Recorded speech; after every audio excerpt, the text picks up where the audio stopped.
Hi, this is Eric Durek, and welcome to this edition of Med Health Fit, the TV show that integrates wellness and healthcare. Tonight, I'm very happy to have kind of a longtime friend and colleague, Mr. Tony Calhoun, who is the owner of AC4 Fitness in both Santa Barbara and Goleta, and a longtime industry person. Welcome to the show. Great, thank you, Eric. It's a pleasure to be here. Yeah, well, I'm glad that you're here, because I was saying before the show, we've known each other for quite a long time. And you've really been involved in sort of the Santa Barbara health and fitness community for 30, 35 years now. Yeah. How did you get started in health and fitness? Not just from athletics, or maybe you were, in high school or whatever you did sports-wise, but how did you get involved in ownership? Well, that's kind of an interesting story, but my interest in fitness and nutrition probably began very early. My mom kind of encouraged that aspect of things. I wasn't very involved in athletics, as you might think. We moved around a lot, kind of prohibited that. But I always had that interest, and I kind of grew up as a wannabe bodybuilder, I would say, during kind of the heyday of bodybuilding in the 70s and maybe the 80s. I went into the Coast Guard, and when I got out, I had acquired some debt. And I had a choice of either going to school or, perhaps trying to go into business and make some money. Mm-hmm. As I said, I considered myself somewhat of a bodybuilder. So at that time, I was training hard, and there wasn't a lot of options here in Goleta, my hometown. Mm-hmm. So that kind of spurred on the idea of potentially opening up our own facility. And I had a friend at the time whose parents were willing to help out financially. Mm-hmm. And so we opened our first location. And this is Gold's Gym, right? No, it was Valley Fitness Center. Valley Fitness, that's before my time. So, and very ironically or coincidentally or both, it's within about a stone's throw of our current location in Fairview. Uh-huh. So it all started there, and I've kind of come full circle back there. Mm-hmm. So Valley Fitness Center kind of, I think, proved that there was an appetite in the Goleta area for that type of facility. We were relatively small. But as I said, our primary interest at that time was bodybuilding. So we began to look to Gold's Gym, who had just started licensing use of their name. In fact, early to mid 80s. Right. Yeah. Mm-hmm. Yeah. In fact, the Goleta Gold's Gym was the 13th location in the nation, and so we hit them up really early on, mm-hmm. and that was, I think, in 1983. Wow. And within maybe a year or two, that they being the primary owners had run into some financial difficulties. They needed to sell, and I wasn't in a position to be able to take a run at it. But the new owners kept me on for a time, mm-hmm. because the Gold's Gym license was in my name, so it was to their advantage to hang on to the name, keep me around. Ultimately, that ran its course. But during your Gold's Gym tenure, you had a facility downtown. You had a facility out in Goleta. Mm-hmm. You had 3 facilities, and uptown too, right? Ultimately. Okay. But I'm still talking, 83, 84, 85, okay. 86, 87. There was only one location, and that was at Rutherford Street in Goleta. And I was there for about 2 years, okay. And ultimately I ended up getting fired, which now looking back on it, was a good thing? It was a good thing, and it was kind of humorous, and strangely the woman who fired me ended up becoming a very good friend, and we later ended up being partners with Gold's Gym 2.0 later, mm-hmm. when I came back to town. I remember that she was so upset. She was kind of put in this position, a difficult situation, and she was so upset that she was crying while firing me. So there I was, kind of comforting her while she was firing me. So it just made for kind of a humorous time that she and I often recalled. Uh-huh. And her name was Janice Costantino. And as I said, she later became one of my primary partners when in '87 when we reorganized our return to town. Ed Connors got involved with Santa Barbara Flex I Incorporated. remember Ed Connors. Ed Connors was really the originator of the entire Gold's Gym franchise. It was his concept to take the name of Gold's Gym and license it. At the time, it was not a franchise, it was a license. It's a licensing, okay. Yeah, and we also had another local partner, Mike Yamasaki, who is still here, raising his family. He is, I believe he's the manager of the Montecito YMCA.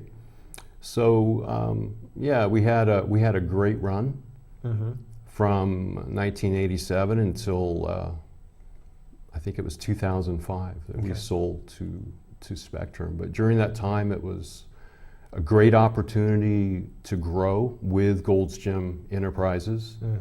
Kind of grew up in their family, more or less, and I had the opportunity to oversee their national advertising program for a couple of years and be very involved with a lot of the genesis of the Gold's Gym Enterprises name. So you grew the business, and then when you sold it, as we mentioned before we went on air, I mean, you had a non-compete for a few years. So you sat home, drank coffee, watched Oprah.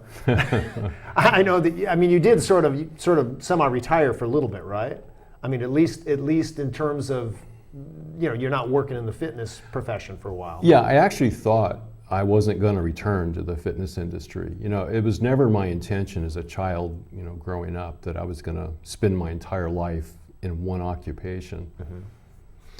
So I went back to school. I thought that commercial real estate might offer some good opportunities. Timing is everything. And by the time I'd finished the schooling, gotten my license, and I think it was 2008 rolled around, the big crash the happened. crash so, of the real estate, everything actually. So a lot of what I thought were going to be opportunities just kind of imploded, and there was really nothing available for me. And at the same time, my non-compete was beginning to have run its course. Right. So we began to conceptualize a new business model. When I say we, it was really my son Anthony and I. We would you know, sit up late at night just kind of conceptualizing what we might do, what another club might look like, what we would do different from Gold's Gym. And one of the things that I had come to realize as a Gold's Gym is that a lot of folks, in fact the people who need to exercise the most, don't, because they're often intimidated or threatened by the typical health club environment. So that was top of the list. Right. Well, I want to come to the genesis of AC4, but you know, I've spent a goodly portion of my life. I mean, you know, one of my first jobs was back in Ann Arbor, Michigan, was working in the health club industry. You know, I was working on my kinesiology degree, and I worked at a place called the Downtown Athletic Club, which was an awesome place. You took an elevator up to the top floor, and the door opened, and there was this you know, reception thing, and then racquetball courts on either side, and they would convert the racquetball courts to jazzercise and weight room and all this stuff, and it was interesting. But so I've seen some things. Then when I came here to Santa Barbara, there was the gym and fitness, and then all of a sudden there was Gold's, and it was a completely different, you know, mindset than the gym and fitness, because you had guys squatting 600 pounds, you know, Sal and Kevin and all those guys, that, you know, the big muscle guys lifting. And so Gold's was sort of a departure for that. But now you've come sort of full circle, and you're absolutely right. You know, my dealings with the whole health club industry and the International Health Racket Sports Association, which I attend every year, you know, 68% of Americans don't belong to health clubs. Even though it's still a growing profession, there's almost 32,000 health clubs in the United States now. And the big thing now is these specialty clubs. So you decided to open a family club, which is now called AC4, 2 locations, and I have been a member for many years. So walk us through that process. How did that happen? Well, I think, again, going back to my son Anthony, during that time off, during that non-compete period of time, when I thought I was retooling myself and trying to change industries, he was busy trying to convince me to do kind of otherwise. And And as Golds, we'd gotten so big and our corporation had gotten kind of weighty and we had a lot of obligations to various shareholders. It wasn't the family operation that it once was, earlier. And he convinced me basically, Dad, let's get back to the basics. Let's try to offer kind of an alternative fitness center to our friends and neighbors. Something that is an alternative to the typical, health club experience from a number of perspectives. And one of them is affordability. That's, everybody's, top box to be checked. Convenience is very important. And so out of that grew the idea of being a 24-hour key club. Which is very important because I sometimes take advantage on a Saturday afternoon or Sunday afternoon when other places would not be open, and I think it's a great thing that you do that other clubs don't. And my son, he would work out at 9:30, 10 o'clock at night. Right. So, and with his group of friends, and so I thought I think it's a very interesting the whole thing about having your key fob and be able to go in after hours. Right. I think that's a important thing. And I think also from a number of perspectives, it's hard to have an excuse if you've got your own key to the club. Also, I think that it gives the opportunity for people who maybe aren't that comfortable in a club environment to visit the club during periods when the club is less utilized, and they can find their own little place where it feels like their own personal, fitness center. Well, and I keep an eye on some of the folks, and I know that there are some people that work out in the little room upstairs. Right. Some people that they have their own little routine, and just like at home. But one of the things I also think that separates AC4 from the other clubs is that you have promoted yourself as an environmentally / eco-friendly club with your fans and your your human-powered electricity and those kind of things, and you've actually gotten some good press for that, which you have on the walls of the. Tell us a little bit about how that came about. Well, again, kind of going back to my roots a little bit. Growing up in Santa Barbara, I witnessed our nation's worst oil spill, at least it was at that time. And I think that was probably the beginning of our country's environmental movement. It definitely was a wake-up call, and it certainly influenced my awareness of the need for good stewardship of the environment. And out of that, kind of the growing perspective that taking care of the environment while taking care of yourself, it's just kind of the natural and certainly the smart thing to do. It's just a matter of good stewardship over what you've been given, whether that be your body and your health or the planet and the environment.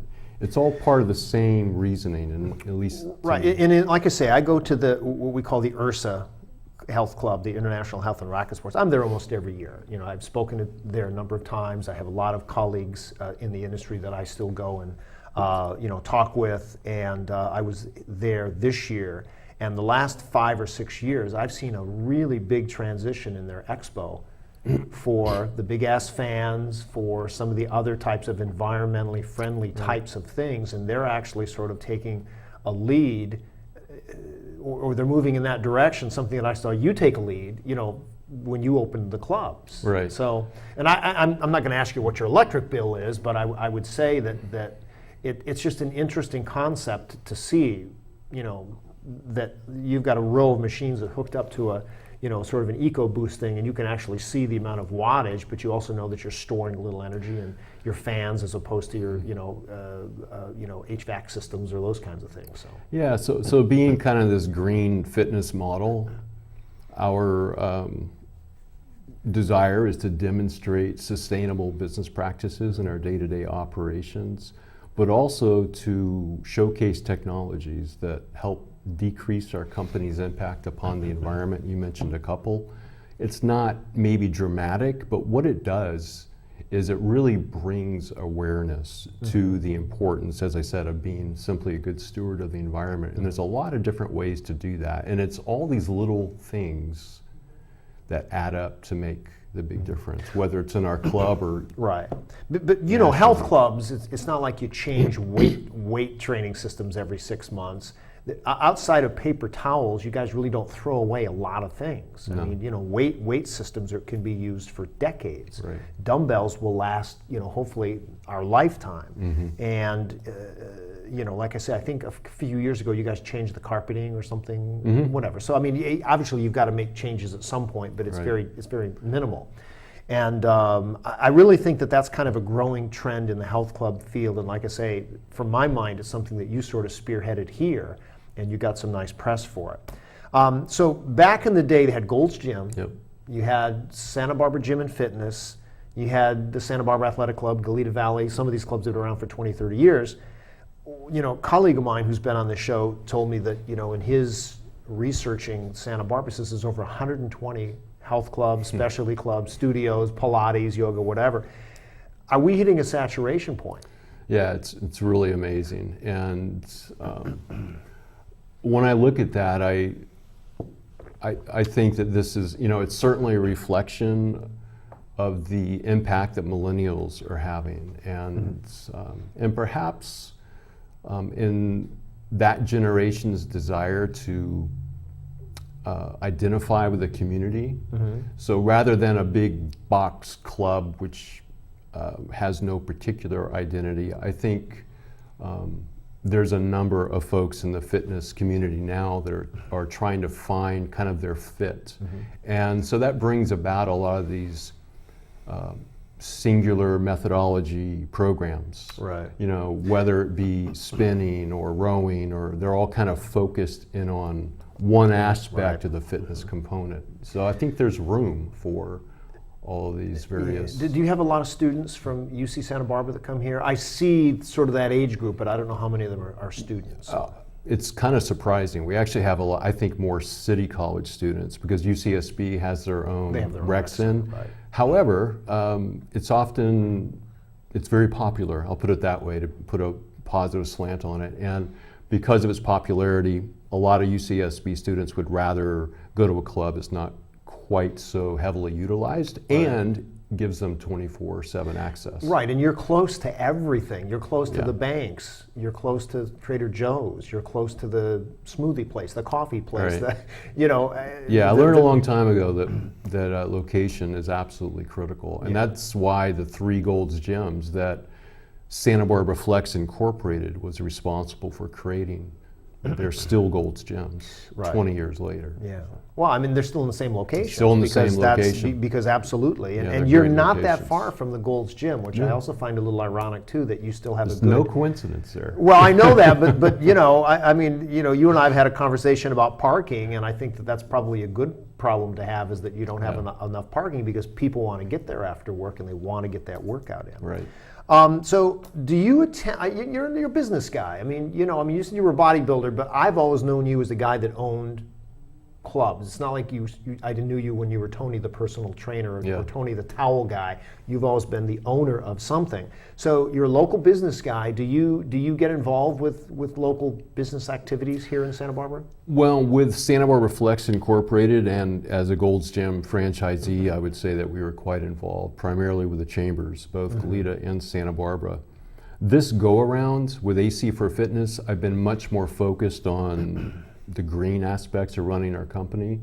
So the last few years have been very concentrated on getting certified through the Green Business Network. Like LEED or something like that? Yeah, right? it's actually, the Green Business Network is a Santa Barbara County-based program. It's sanctioned by the state of California. And it's, a lot of businesses aren't aware of it, but I think it's growing rapidly. In fact, there's a meeting later this week.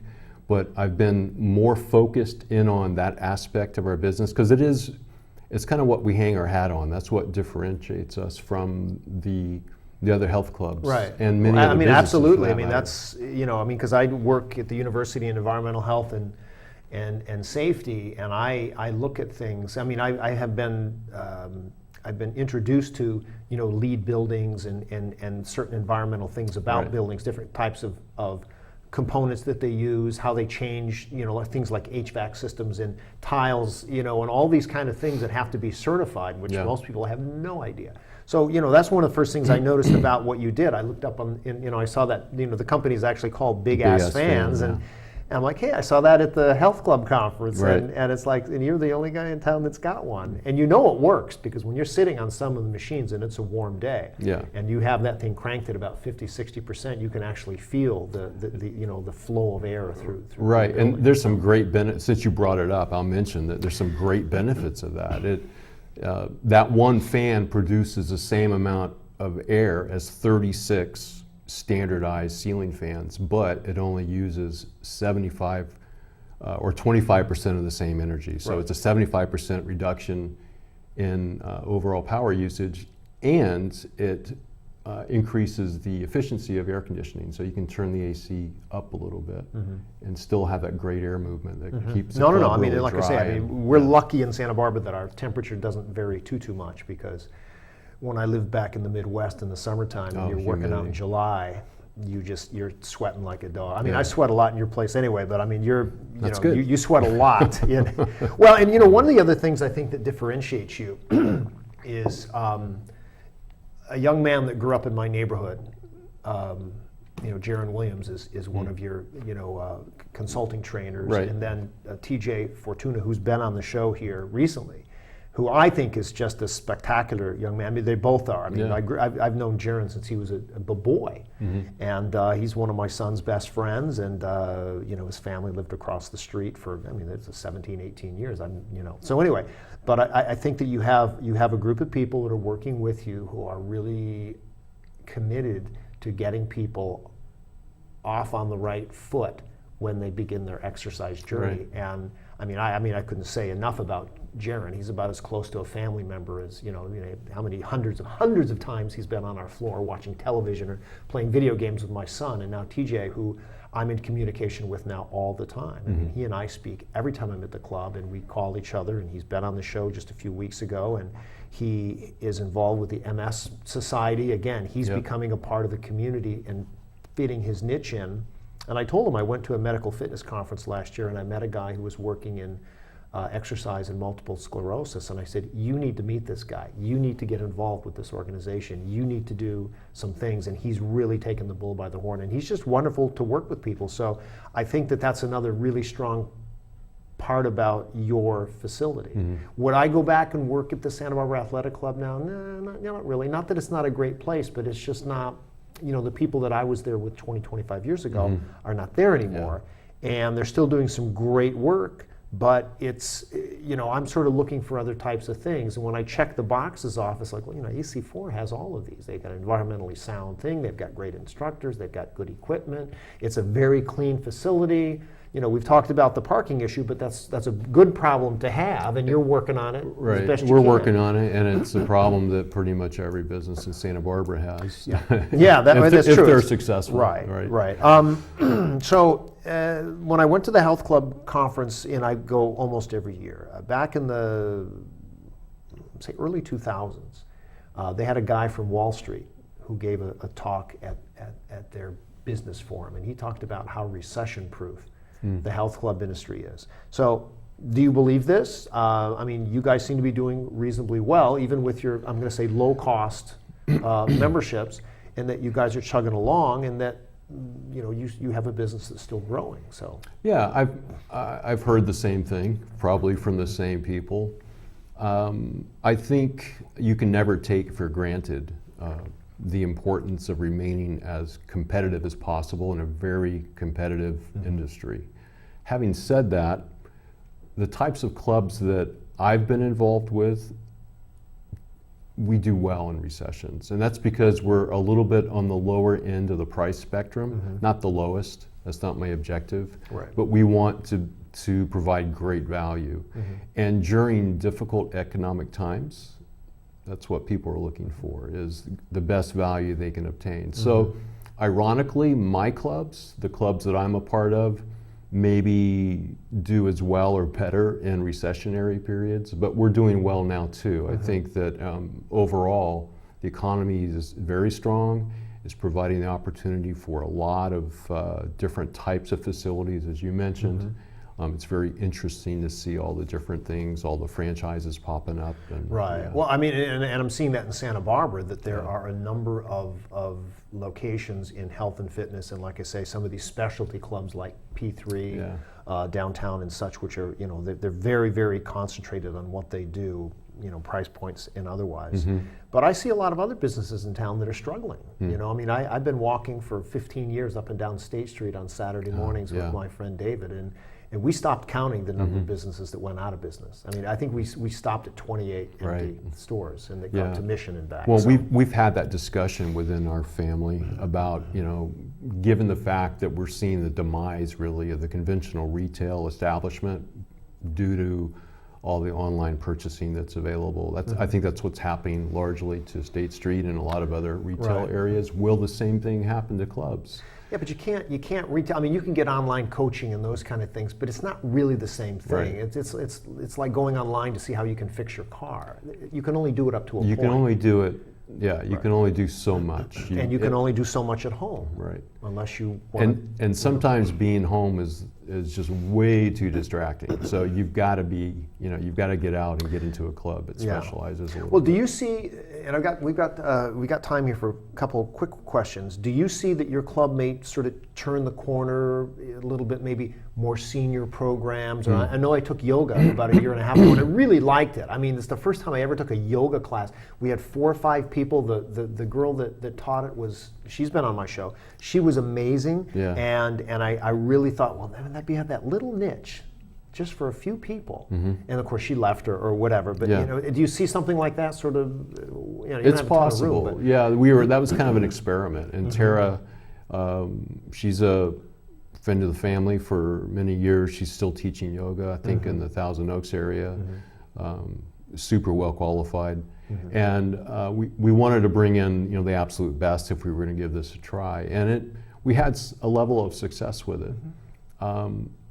With our next venture, who knows? Yeah, we might include a yoga studio with the next AC4 Fitness. so it means you are going to expand a little bit. You're going to try to open one more location. Yeah, we would definitely like to do another location here in the Santa Barbara area. But location, as I mentioned, is absolutely critical. A bad lease is like a bad marriage. So you got to. I would know about that. Yeah, right. Neither would I, fortunately. But you've got to be so careful.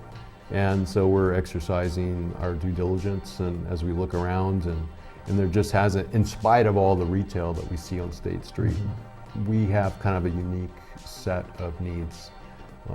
Not all, parking is one it's just more difficult to meet. So we'll see what time Well, brings. fantastic. Well, we're running out of time here, but your information is going to be on the bottom of the screen, but it's AC4fitness.com. Correct.